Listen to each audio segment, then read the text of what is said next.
GDP किसी भी थां दी, किसी भी सूबे दी, किसी भी स्टेट दी directly proportional to the growth of the airport. भावें लंडन होवे and it's a clogged airport, Delhi दे विच बहुत ज्यादा ट्रैफिक है, फ्लाइट आधा घंटा उत्ते घूमी जांदियां ने। दिल्ली दे विच जिहड़े लोग उतरदे आ वो 42% पंजाबी ते उन्हां विद सेंट्रल एशिया जो वैस्ट नूं मूंह हुंदा है हिंदुस्तान दा, वैस्ट दा मथा जिहड़ा है वो अमृतसर है, स्ट्रेटेजिक लोकेशन है। और जिन्नी भी वैसी तो हजूर साहब देखो किड्डा वड्डा उपराला काउंटर एयरलाइन करना चाहती है कि वो पहला फीडर एयरक्राफ्ट नाल स्टैनफोर्ड हो गया, साल दे अंदर अंदर इकोनॉमिस्ट कहते हैं 100 करोड़ रुपए का बिजनेस लेके आती है, करीब करीब 100 करोड़ मिनिमम 100 करोड़ रुपए का बेनिफिट लेके आती है जे एक फ्लाइट आती है। 5 महीने हो गए अप्लाई किते और मेरा उपराला देखो इन्हां दा कि एप्लीकेशन जिहड़ी डीजीसीए नूं गई है that is a direct flight, the first direct flight station दे विच करीब करीब 5-6 महीने का अंतराल हो गया, करीब 6-7 चिट्ठियां डीजीसीए मिल चुके हैं। और पर देखो इकोनॉमी के उत्ते की अपना पैना है, 24% तो जो एटीएफ भी है साढ़ा 4% कर दिता है। बॉम्बे की कनेक्टिविटी उन्होंने मुलाकात टेलीफोन के उत्ते गलबात हुई। You treat the Punjabis as an irrelevant minority. आज हिंदुस्तान सिर्फ 3 डिस्ट्रिक्ट तो 75% लोग जाते, दुआबा, जलंधर, नवा शहर ते लुधियाना। 76% लोग जिसवारी नहीं जा सकता। फिर कहते हैं परमिशन दे, आप परमिशन है मेरे को आ देखो तुसी ए डीजीसी ने संविधान के उस पे अमल न करना ये कायरता का आभास है। हम उस संविधान के रखवाले हैं, पहरेदार हैं, जो कहता है no discrimination on the basis of caste, colour and creed. नीति और नियत से पंजाब में आने वाले फ्लाइट जो हैं उनको कैसे योजनाबद्ध तरीके से आने नहीं दिया जा रहा, और T3 एयरपोर्ट दिल्ली को मुनाफा देने के लिए हमारे रीजनल एयरपोर्ट्स जो कि हमारे विकास का धुरा है, हमारी प्रगति, हमारे विस्तार का धुरा है, उनको कैसे डिलिबरेटली मारा जा रहा है, इस बात का प्रमाण मैं आप सबको देना चाहता हूं। पहले भी हमारी डायरेक्ट फ्लाइट्स जो यूरोप में जाती थी, विदेशों में जाती थी, उनको पक्षपात करके डेलिबरेट मैकेनिज्म से मुनाफा देने के बावजूद बंद करवाया गया और दिल्ली के विस्तार के लिए उन्हें दिल्ली से शुरू करवाया गया।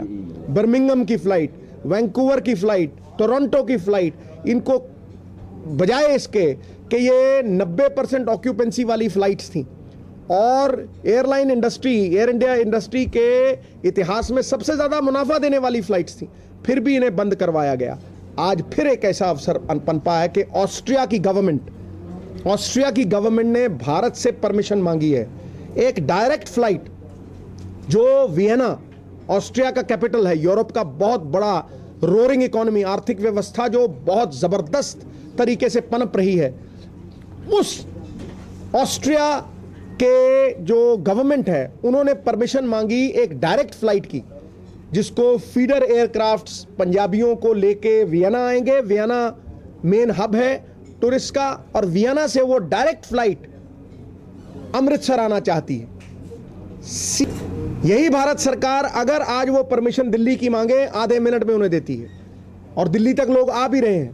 कोई भी मुल्क, कोई भी सूबा, कोई भी सिटी, उनकी ग्रोथ, उनका विस्तार, उनकी GDP is directly proportional to the growth of the airport.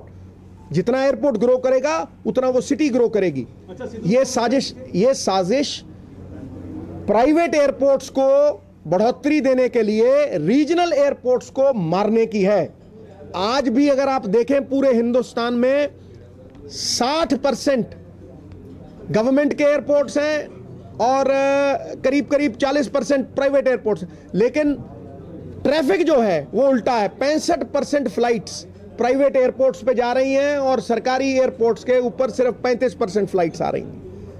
Permission भी ग्रांट नहीं की, और एक परमिशन दी तो चार्टर की दी। चार्टर कैसा? चार्टर ये है कि आप ऑस्ट्रिया से पैसेंजर ले आओ, लेकिन यहां से पैसेंजर वापस नहीं ले जा सकते। और ये चार्टर की परमिशन नीति और नियत बताती है। अगर आप कंपेयर करें गोवा से, जयपुर से, तो ये 1% लोग चार्टर से यहां आना चाहते हैं। वो इसीलिए कि मैं सिंपल शब्दों में आपको समझाता हूं। अगर आप यहां से दिल्ली टैक्सी पे जाएं और टैक्सी वाले को बोलें कि दिल्ली से वो वापस पैसेंजर नहीं ला सकता, तो क्या उसकी इकोनॉमिक वायबिलिटी होगी? तो ये जो पक्षपात हो रहा है, आज हम उस युग में हैं, उस संविधान के नीचे हैं जिसमें कोई पक्षपात नहीं होना चाहिए। हमको एक इररिलेवेंट माइनॉरिटी मानते हैं। धर्म के नाम पे भारत सरकार आज भी हमारे कितने ही ऐसे भाई हैं जिनको 800 करोड़ रुपया खर्च के उनके धार्मिक स्थानों पे लेके जाती है। हम उसे वेलकम करते हैं, वो हमारे भाई हैं। हम हिंदुस्तानी होने के प्रतीक से बहुत खुश हैं। हम कहते हैं 800 की बजाय आप 1600 करोड़ खर्चिए। लेकिन हमारा भी कोई मक्का है, हमारी भी कोई जगह है जहां हम माथा टेकने जाते हैं, उसको आप डेलिबरेटली क्यों स्कटल कर रहे हैं? एक डेलिबरेट मैकेनिज्म से आप क्यों मुनाफा कमाने के लिए पंजाबियों के हक को मार रहे हो? रीजनल एयरपोर्ट के लिए 360 करोड़ रुपए लगा के इंफ्रास्ट्रक्चर खड़ा किया गया, लेकिन उस इंफ्रास्ट्रक्चर को फैसिलिटेट नहीं किया जा रहा, उसे कोई सहयोग नहीं मिल रहा। तो फिर बंद कर दो इस इंफ्रास्ट्रक्चर को, यहां से वॉल्वो बसें चला देते हैं। दूसरा, आपने ये कहा था कि अभी आप मिनिस्टर से मिल रहे हैं। मैंने मिनिस्टर साहब को अवगत करवाया है, और जैदी साहब जो DGCA के इंचार्ज हैं, उन्हें मैंने कहा है कि 4 महीने से आपने रिप्लाई नहीं दिया। उन्होंने मुझे कल का टाइम दिया है 2:30 बजे का। मिनिस्टर साहब ने मुझे 5 दिन के बाद मिलने की सहमति दी है। मैं उनसे मिलूंगा और पंजाबियों के हक की आवाज़ बुलंद करूंगा।